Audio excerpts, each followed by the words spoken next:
25 starters as a special dispensation being allowed to start out of the 26 entrants, and Alain Prost leads away down to Redgate.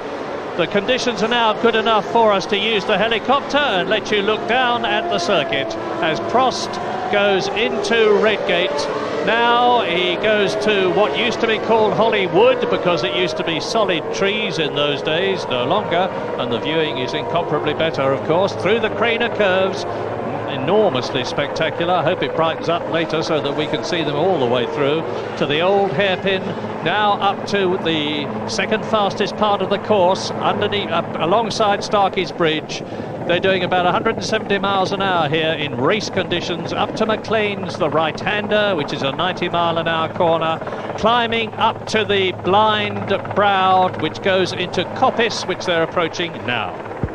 And I can see dry patches on the road there, and that may well encourage people to come in very early indeed. A couple of laps of this, and it may well be slicks conditions. It looks quite marginal already, so it'll be interesting to see who goes for the very early pit stop. But this breeze has dried the track a lot more than one would have expected. There is a steady breeze coming across, but it's looked so damp and overcast.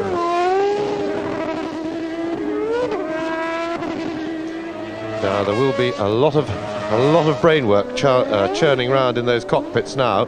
All those drivers will be giving it maximum thought about whether and when they should be changing onto slick tyres.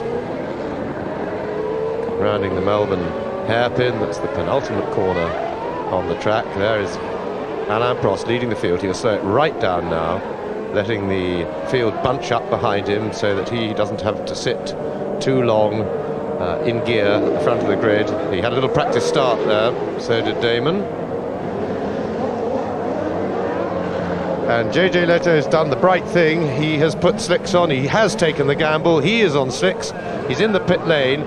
He can afford to drop back for a couple of laps because he'll be last anyway while he finds out the conditions. And I think JJ Leto could have a very good race from there. So do I. It's one of my dark horses for victory, and what an incredibly popular and innovative victory it would be, as you see Michele Alboreto rounding the left-hander at Goddard. When you see, there's the man with the green flag. When you see the red, it will be from 4 to 7 seconds before the green, and the start of the 76th lap European Grand Prix. Prost gets away well, so does Hill, so does Schumacher, and Wendlinger is coming up well. Senna is crowded out and is down to 5th position, and Wendlinger is up into 3rd place ahead of Schumacher. Brilliant start by the Austrian driver in the black Sauber. Prost leads, Hill 2nd, Wendlinger is 3rd, and Ayrton Senna is up to 4th position ahead of Schumacher and challenging Wendlinger as they go round the right-hander into the old hairpin. Senna is up to 3rd. And after being crowded at the start, a quite brilliant couple of corners by Ayrton Senna. Tremendous stuff. He muscled his way back into the contention at Redgate. He's going inside Damon Hill. And Senna into 2nd place already. And he's giving it absolutely everything in the wet part of the race. So now, as before, the two great rivals, and that's Andretti. He's done it again on the very first lap. Mario Andretti is out, as he was in Brazil, as he almost was in South Africa. 3 Grand Prix, and he has only done 3 full laps, and so out is Wendlinger. So 2 retirements already, Michael Andretti and Carl Wendlinger, and Senna goes through into the lead. He's passed Alain Prost, so the McLaren leads, Prost 2nd, Hill is 3rd, a tremendous gap between the 3rd and 4th cars. Yes, and that must be caused by the Andretti and Wendlinger incident. We would assume that they may have had a coming together. We'll try and find out. Senna going away, but I expect that Damon Hill will be looking for a way past his team leader Alain Prost, who doesn't like the wet and won't be in a hurry. Senna, you see, on opposite block there out of Redgate, sliding his car. And Senna took to the wetter part of the track to get past people going down this hill here on the first lap to the old hairpin. But with the circuit drying out, Senna needs to get a really big lead if he can, because the Williams is infinitely superior. And above all, Senna wants to have enough lead that he can get his tyres changed and still be in the lead when it all settles, because then he'll feel that he may be able to hold off the Williamses because overtaking is so difficult. Now, Michael Andretti, this is the first lap replay, and that we saw a tangle between Vendinger and Andretti, two known hard chargers, but we didn't see how it actually developed. That's second and third. And what we haven't had a chance to tell you, that is in an astounding fourth position as Rubens Barrichello, the Brazilian driver in the Jordan, and Hill goes round in second position, and Barrichello is up into third place. This is astounding. Fourth position, I'm sorry, I'd missed Ayrton Senna. So Senna leads, Prost second, Hill is in third place, Barrichello is in fourth position, Alesi in the Ferrari is fifth, Schumacher is in sixth position, and there goes Prost with Damon Hill tucked up behind him. Barrichello in fourth position, Alesi fifth, Schumacher sixth, Berger is seventh, Johnny Herbert is eighth, Patrese is ninth, Zanardi is 10th, Derek Warwick is 11th, and in 12th position is Fabrizio Barbazza, the Italian driver in the Minardi Ford. But Ayrton Senna, at the end of the second lap, had a 4-second lead over Alain Prost, with the fastest lap so far, 1 minute 27.8. This is an astounding performance by the Brazilian. It's a demonstration too of the fact that the horsepower disadvantage that he has. Look at the gap. Yes, and the point is that Senna is really showing his genius, because the Williams is just as much a better car than all the others in the wet as it is in the dry. And the lead that Senna has built up is pure Senna. He is driving with a disadvantage to both Williamses. And it's the same inspired stuff that we saw in the Brazilian Grand Prix 2 weeks ago, when the track was wet and when it was damp, that Senna really flew and demoralised Damon Hill, that we were looking at just then. But just look behind Damon Hill. It's 20 years old Rubens Barrichello. This is only his third Grand Prix. He was the British there he is.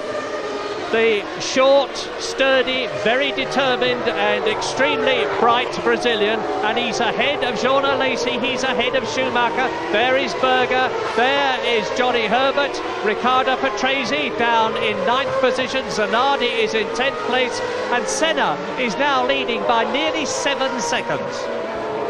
Yes, and I'm fairly sure that Alain Prost is holding up his teammate Damon Hill, and that's Suzuki, spinner of the year. Having yet another spin. He had umpteen spins this weekend through Thursday, Friday and Saturday. He's just adding to what's already a very large score. And I'm quite sure that Damon Hill would be able to give Ayrton Senna more of a chase than the very circumspect Alain Prost, or circumspect in these sort of conditions. But in fact the visibility is fine. And Prost is quoted as saying he doesn't mind slippery tracks, that's good fun. It's not being able to see now. There's Suzuki in the footwork, and he's just having another one. But we know what it's like, him spinning. We've seen it all weekend. Indeed we have. That's the new footwork car, and here is Ayrton Senna going through to complete the lap. And Alain Prost is not yet even in sight. There is Prost behind him in second place. Third position is Damon Hill. Barrichello holding on magnificently. We are on lap 5 of the 76th lap European Grand Prix. Barrichello, Alesi, Schumacher, Berger, who is in 7th position, Johnny Herbert 8th. Coming towards us, Riccardo Patrese in the Benetton 9th. And there's a bit of a battle for 10th position. It's led by number 24, Barbazza, who is followed in 11th place by Sandro Zanardi in the second of the Lotus Fords. And Senna, as James has said, is demonstrating his genius. There is no other word for it at Donington, which is the circuit where he first drove a Formula One car in 1983, when he had a test for Williams, having become the British Formula 3 champion. and it's not going to be very long before people come in for tyres. The sun is really shining now, and the wind is continuing to blow, so the circuit is drying out rapidly. It's still damp at the start and finish point, but there are many dry patches, and they're going to call for slick tyres before much longer. Yes, and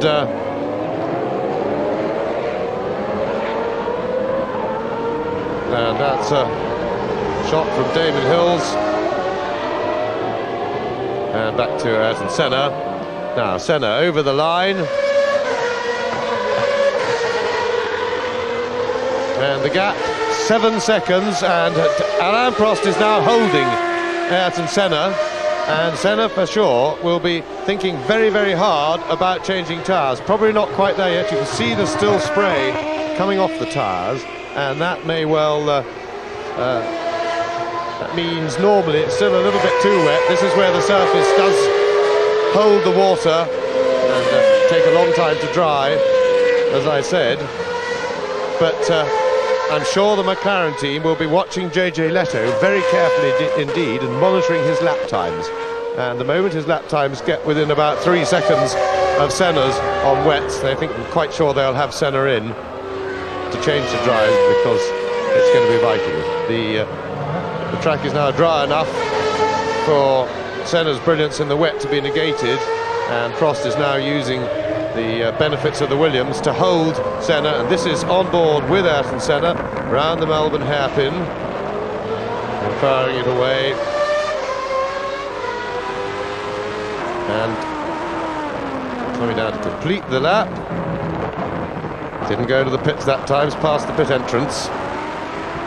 I saw the yellow line appearing under his wheels, and just for a moment I thought that Senna was diving into the pits to get new tyres, to change from wets to slicks. Certainly not the case. He's into lap 7 now, and he is 6.5 seconds ahead of Prost. The gap is starting to come down. Prost has just gone round half a second faster than Senna. Yes, and Senna's wets, I think, are beginning to maybe get past their best and get a bit of heat into them on the drying bits of track, because his lap times, he has actually slowed down. He did the fastest lap of the race on the second race, and some people are starting to come in. That was one of the Ligiers into the pits.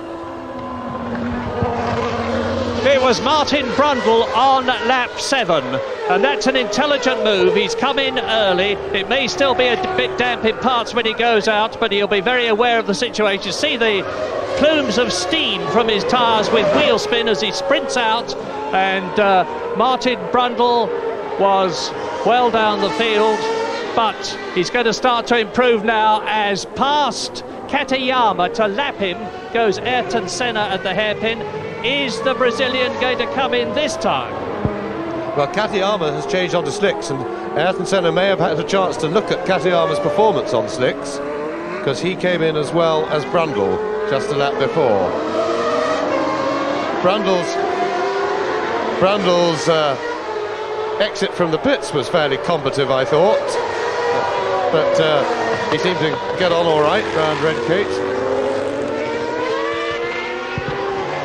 Senna coming up to Michele Alboreto in the Lola Ferrari, and on lap 8 he's under 6 seconds ahead of Prost now, and Prost for the third lap in succession has gone faster than race leader Ayrton Senna, the only McLaren left in the race, with Andretti having collided with Wendlinger on the first lap. Senna leads Prost, who is 1.6 seconds ahead of Damon Hill, who is now 7 seconds ahead of Barrichello, 4th, who is 1 second ahead of Alesi in 5th position, and in 6th place is Michael Schumacher.